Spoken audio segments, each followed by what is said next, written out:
PTV जेको सुनहरो दौर हो हुन में मारवी उहा हाईलाइट थी वई, जिथे किथे जेको आहे उहो मारवी, गज़ल सिद्दीक़ जेको आहे उहो मारवी सां सुञाती वई। स्टिल फैंस जेके आहिनि तव्हांखे ॾिसंदा आहिनि, चवंदा उहे मारवी। तव्हांखे मां ॿुधायां त जिते मां ट्रेवल कई हुई न दुनिया में, उते मूंखे मारवी ई जे नाले सां सुञाणो वञे थो।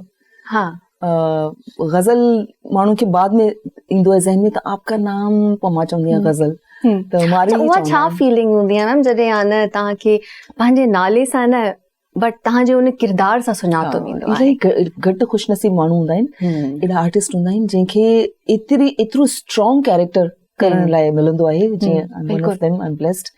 ऐं थैंक्स टू सुल्ताना ऐं नूर आपा जंहिं मूंखे लाइक सम्झियो मां इहो कैरेक्टर करे थी सघां। ऐं इलाही हिकिड़ी स्ट्रॉन्ग हिकिड़ी मुंहिंजी सुञाणप। अच्छा, उनजे पोयां बि न हिकिड़ी स्टोरी आहे शॉर्ट सी ऐं प्यारी सी, त तव्हां you are not ready for this project ऐं तव्हां बिल्कुलु मना करे छॾियो त मां न कंदमि, हाणे मूंखे रेस्ट करिणो आहे, राइट? त उहा मां चवंदमि त उहा हिन पॉडकास्ट में शामिल थी वञे। पोइ सुल्ताना आपा तव्हांखे पाण फोर्स कयो त न? सुल्ताना बि मुंहिंजे घर में अची वई, फोर्स छा करे, असांजे घर मां निकिरे ई कोन पई, चपे तोखे वठी वञिणो हो मूंखे।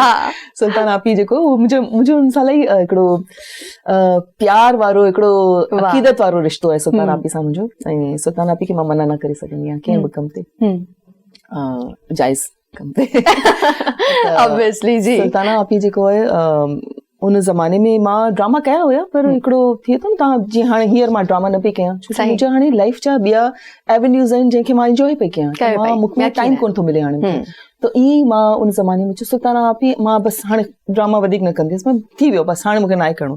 चई न हिकिड़ो ड्रामो ज़रूरु करिणो आहे। मुंहिंजो न सुल्ताना आपी चई न ही ड्रामो, अच्छा सुल्ताना आपी जा वर्ड्स हुया माशाल्लाह। सुल्ताना आपी जी एतिरी दूर अंदेशी वारी जेकी सोच आहे न, कमाल जी ख़ातून आहिनि सुल्ताना आपी, बिल्कुलु बिग फैन ऑफ हर। उन चयो त इहो गज़ल तोखे ड्रामो करिणो आहे, चाहे आख़िरी ड्रामो हुजे, उन खां पोइ तूं ड्रामा छॾे ॾिजांइ, पर इहो कैरेक्टर सॼी ज़िंदगी तोसां गॾु रहंदो। वाह। छो जो असां कराची में आहियूं ऐं ही असांजी हिकिड़ी बदनसीबी आहे त असांखे शाह साईं कराची में कोन थो पढ़ायो वञे, जेका करिकुलम आहिनि कराची जा, उनमें एतिरो डीपली असांखे ख़बर, मूंखे बि ख़बर कोन्हे त शाह साईं जूं एतिरियूं सुठियूं सूरमियूं आहिनि, ऐं शाह साईं केतिरो मतिलबु त हिकिड़ो फिनोमिनल आहे असांजो आइकॉन ऐं शख़्सियत अहिड़ी।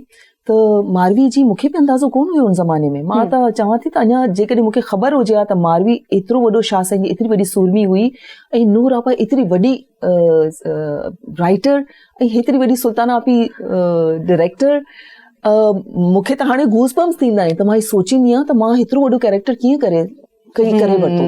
पर हिकिड़ो मुंहिंजी हिकिड़ी आदत रही आहे त मां जेको कमु बि कंदी आहियां मां पंहिंजो पूरो बेस्ट ॾियण जी कोशिशि कंदी आहियां, चाहे उहो मुंहिंजे ॿार जी तरबियत हुजे, मुंहिंजे हस्बैंड वाइफ जो रिलेशनशिप हुजे, मुंहिंजे पंहिंजे सावरनि सां तालुकात हुजनि, या मुंहिंजी पंहिंजी पर्सनल करियर या का अहिड़ो कहिड़ी एक्टिविटी हुजे, मां उन 100% ॾियां। पोइ अलाह साईं मुंहिंजी मदद कंदो आहे हमेशह, पॉज़िटिविटी सां गॾु मां उन शइ खे खणी हलंदी आहियां। त मां मारवी में महिनत बि इलाही कई ऐं उन्हनि मूंखे गाइड ॾाढो सुठो कयो। सुल्ताना आपी मूंखे तमामु सुठी तरीक़े सां कमु कढायो मूं मां। अच्छा।